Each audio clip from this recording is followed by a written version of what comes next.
დღეს ვისაუბრებთ ამაზე, მაგრამ აი ესენი იქით არიან, ერთი ფლანგი წერს, ესენი აქით არიან და თუ ოპოზიცია არის იქით აქით შიგნით, რომელ კოალიციურ მთავრობაზე, რომელ ზოგადად ერთიანობაზე და ამათ დამარცხებაზე როგორ საუბრობ?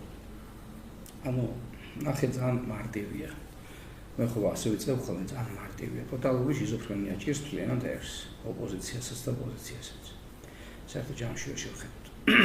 კიდე ადრეც კიდე ერთხელ ვიმო. თავის დროზე 2012 წელს ბიძინა ივანიშვილს ეყო ჭკუა. კარგად მიხვდა იმას, რომ თითო ჭანჭიკიც კი მნიშვნელოვანი იყო იმ ესე ვთქვათ ჩემი გადმოსახედიდან უკვე თავგასული რეჟიმის დასამარცხებლად, რომელიც არსებობდა. და ყველა შემოიკირიბა თავის გარშე. გასაგებია, რომ მას ფინანსები ჰქონდა, გასაგებია, რომ იქ ფულთან ერთად მივიდა ბევრი, ესე ვთქვათ, ფულის მოყვარული ადამიანი და ნაწილი ძალაუფლების გასაგებია, კი, მიტმასწრილი ტიპები რა. შეხედე და ამ ადამიანებს, ამ დღეს ვისაც ჩვენ ხედავთ პოლიტიკური სტაბილიზაციაში და მათ შორის ეგრეთ წოდებულ ბარიერ გადალახულ პარტიებში დიდ ნაწილს.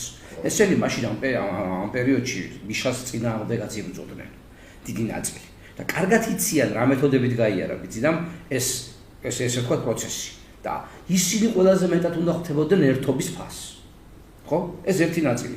თუ შეხედე მე ვამბობდი რომ წინა საარჩევნო საპარლამენტო არჩევნები იყო ოპოზიციის გაერთიანებას ესე ვთქვათ ერთ პარტიად გასვლას აზრი არ აქვს, იმიტომ რომ ამორჩეველი ჭირდება სხვადასხვა გემოვნების ადამიანები, უბრალოდ ოპოზიციაში უნდა ყოფილიყოს ერთიანი გეგმა თუ მოვა ხელისუფლებაში, შემდგომრად უნდა გააკეთოს, რომ მეტი არჩევა, ანუ ამორჩეველს მეტი ნდობა გაუჩინოს, იმიტომ რომ ნდობა დაკარგულია, დღესაც ნდობა დაკარგულია, ხო?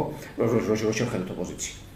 და დღეს თვითმმართველობის არჩევნების წინ აგერ გაქვს, ჩვენთვის ესეც გაუგება, აგერ გაქვს 60 თვეში პოლიტიკური ბრძოლის ბერკეტი. მაშინ როდესაც იცი რომ აი უკვე შენზე უკვე ოპოზიციის ერთმანეთს ჩასარეცხია. არა უშავს. არა, უშინდელი შეხედე ძალიან მარტივი რაღაცაა, ხო? კოცებს ის ხმებიც დაკარგული აქვს, რაც წინა საარჩევნოდ ყოდათ, იმიტომ რომ არჩევნების მერე გამოვიდნენ და გავაჭერეთო თლიანად ევროკავშირის ინტეგრაცია. ანუ კოცების მოაზროვნე ნაწილი ჩემი აზრით არ უჭერს ხას, რომ აქეთ ალტერნატივა ჭირდებათ. და ოპოზიცია თუ გაერთიანდება, ხო ხვდებიან იმას, რომ ანუ შეხედე იძახიან რას, რომ მაინც გაგვიყალბებენ. რისი ოპოზიცია ხარ? რისი ამხელა ძალა ხარ? რატო გაქვს პოლიტიკური გამოცდილება? თუ გაგიყალბებენ დამატებითი ბერკეტი გექნება ხელში, რომ ეს გაყალბებები აგერ იყავ, ხო 8 საათზე იზე იმე ეს რა ქვია, გამარჯვება თუ მე გაგიმარჯვებია. რომ დამთავრდება არჩევნები, უკვე ისე უნდა მოიქცევდეს გაყალბების ფაქტები გქონდეს და კიდევ ერთხელ ამხილო რეჟიმი. თუ გაგიყალბებენ, თუ არ გაგიყალბებენ, საშუალება გაქვს იმის, რომ გაერთიანების შემთხვევაში ძალიან ბევრ ქალაქში შენი მერი ყავს. მათ შორის